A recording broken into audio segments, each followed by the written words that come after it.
Hello everybody and welcome back to Maths with Miss Buick. In this example we will be completing the square.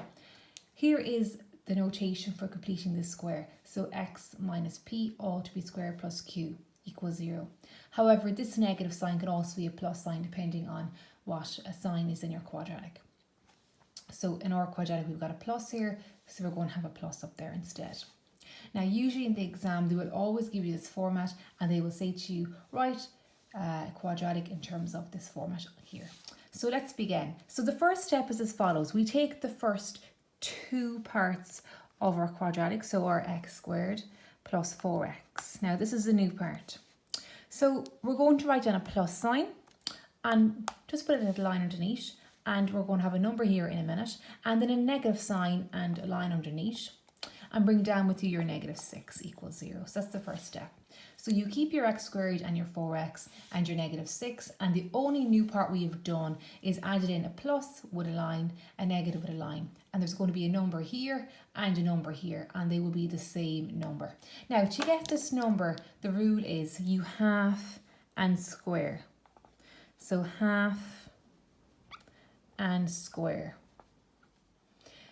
the number in front of the x, in other words our coefficient in front of the x, which is 4. So if we half 4 we get 2,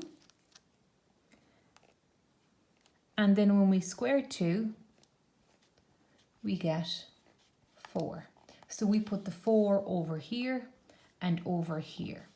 Now that is step 1. Next of all, we're going to take our red marker again, or our red pen, and we're going to divide our equation into two parts. We take the first 3 together and our second 2 together. Now we want to make it into this format, so let's begin that. So here we have our bracket and we have the x. So this x never changes here. There's a negative up here, but as I said before, our quadratic has got a plus, so we're going to keep with a plus. We're going to leave this blank for a second and put our square up here. And then to get our q, we add these two together. So -4 and -6 is -10. Now, to get the number here, which above you can see is p, we take half the coefficient in front of the x. So half of the coefficient of the x is 2. So let's write that down. So half the coefficient of the x.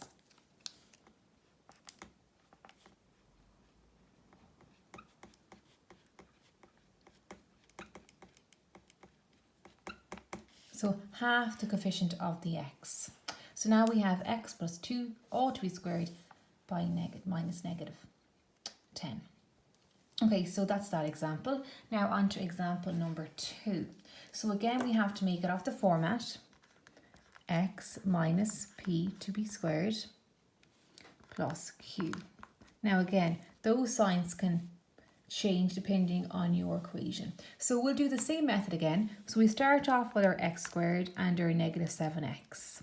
And as before, we do a plus and a minus and plus and a line underneath and a minus and a line underneath, and we bring with us our -3 and equal it to 0.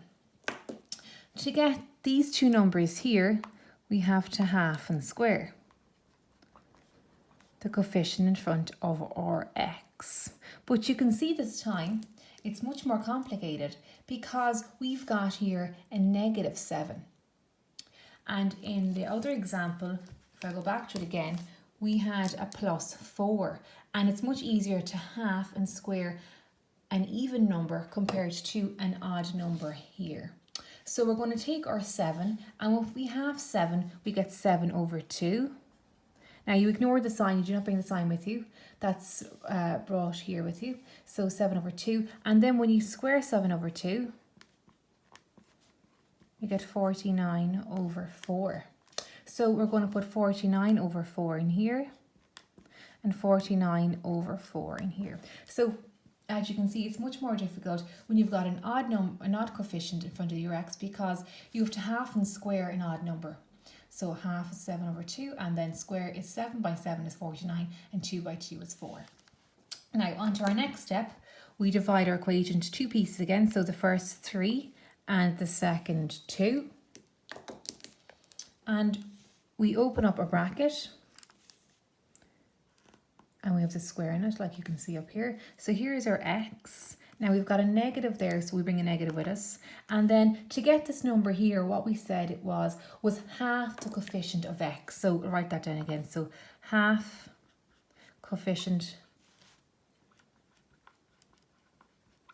of x. So in this case here, it'll be 7/2. So we put 7/2 in there. And then all we have to do is add these two together. So let's do that in the calculator. So we have a negative 49/4 -3 minus 61/4.